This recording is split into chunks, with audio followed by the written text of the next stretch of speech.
21 సామెతల గ్రంథం 21:23 చదువు. 21:23 చదువు. సామెతలు 21:23 త్వరగా. దేవునికి మహిమ కలుగునుగాక.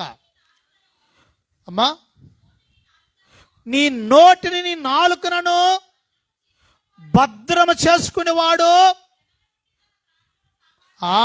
నీ నాలుకని, నీ నోటిని కాపాడుకుంటే శ్రమల నుంచి తప్పించబడతావు. ఏదో నోరు ఉంది కదా, నాలుక ఉండదు కాదని చెప్పి అనవసరమైన మాటలు మాట్లాడుకో, నువ్వు దేవునికి కోపం పుట్టిస్తున్నావు. దైవసేవకుడు ఏమండు, కానీ దైవసేవకుడు అంటే దేవుడు ఒప్పుకోడు. హల్లెలూయా.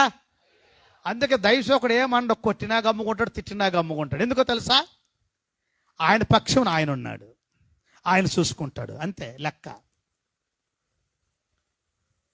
దేవునికి మేము ఇంకేమంటున్నాడమ్మా? అహంకారైన గర్విష్ఠునికి అపహాచకుడు అని పేరు.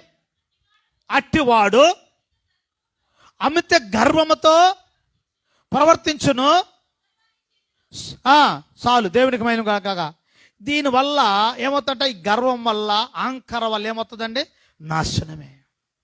చూడండి నా ప్రియమైన దేవుని బిడ్డలారా, నువ్వేదో మాట్లాడటం వల్ల, దానివల్ల ఇంకొంచెం శోధన, ఇంకొంచెం శ్రమ, ఇంకొన్ని కష్టాలకి దగ్గర అవటం తప్పక ఉపయోగము ఉండదు.